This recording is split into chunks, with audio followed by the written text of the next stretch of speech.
തൃപ്രങ്ങോട് നാളിശ്ശേരിയിലുള്ള വാടകമുറിയിലാണ് 55 വയസ്സുള്ള മധ്യവയസ്കനെ തലക്കടിയേറ്റ് മരിച്ച നിലയിൽ കണ്ടെത്തിയത്. സംഭവത്തിൽ കൂടെയുണ്ടായിരുന്ന വെസ്റ്റ് ബംഗാൾ സ്വദേശിയെ പോലീസ് കസ്റ്റഡിയിലെടുത്തിട്ടുണ്ട്. പൊയിലിശ്ശേരി സ്വദേശി ആയിഷ വീട്ടിൽ മുഹമ്മദ് ഷാഫിയാണ് മരിച്ചത്. ബുധനാഴ്ച രാവിലെ 7:30 വാടക കെട്ടിടത്തിന്റെ ഉടമ സ്ഥലത്തെത്തിയപ്പോഴാണ് ഷാഫിയെ മുറിയിൽ മരിച്ചു കിടക്കുന്ന നിലയിൽ കണ്ടെത്തിയത്. തലയ്ക്ക് പിന്നിൽ മുറിവേറ്റ നിലയിൽ കമിഴ്ന്നു കിടക്കുന്ന നിലയിലായിരുന്നു മൃതദേഹം. തുടർന്ന് ഇയാൾ പോലീസിനെ വിവരമറിയിക്കുകയായിരുന്നു. ചൊവ്വാഴ്ച രാത്രി മരംവെട്ട് തൊഴിലാളിയായ ഷാഫിയും ഇയാളുടെ സഹായിയായ വെസ്റ്റ് ബംഗാൾ രാജടങ്ക സ്വദേശി താരിഫുൽ ഹക്കും ഒരുമിച്ചാണ് മുറിയിൽ താമസിച്ചിരുന്നതെന്ന് പറയപ്പെടുന്നു. എന്നാൽ ഷാഫിയുടെ മൃതദേഹം കണ്ടെത്തുമ്പോൾ താരിഫുൽ ഹക്ക് മുറിയിൽ നിന്ന് രക്ഷപ്പെട്ടിരുന്നു. താരിഫുൽ ഹക്കിനെ കുറിച്ച് കെട്ടിട ഉടമയിൽ നിന്ന് മനസ്സിലാക്കിയ പോലീസ് ഉടനടി അന്വേഷണം ആരംഭിക്കുകയും അധികം വൈകാതെ തന്നെ കിലോമീറ്ററുകൾക്കപ്പുറത്ത് കാരത്തൂരിൽ നിന്ന് കസ്റ്റഡിയിലെടുക്കുകയും ചെയ്തു. ഇയാളെ ചോദ്യം ചെയ്താൽ മാത്രമേ ഇതു സംബന്ധിച്ച് കൂടുതൽ വ്യക്തത വരികയുള്ളൂ. തിരൂർ SI നസീർ തിരൂർക്കാടിന്റെ നേതൃത്വത്തിൽ ഇൻക്വസ്റ്റ് നടത്തി മേൽ നടപടികൾ സ്വീകരിച്ചു. വാടകമുറിയിൽ ഫോറൻസിക് വിഭാഗവും ഡോഗ് സ്ക്വാഡും പരിശോധന നടത്തി. KV ഫാത്തിമയാണ് മരിച്ച ഷാഫിയുടെ ഭാര്യ.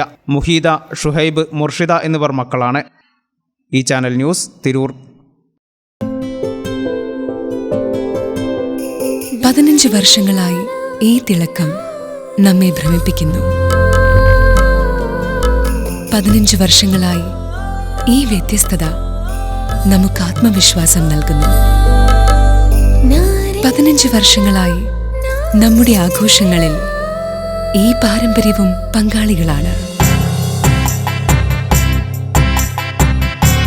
ഒരു ദേശത്തിന്റെ ആഭരണ സംസ്കാരം രൂപപ്പെടുത്തിയവർ.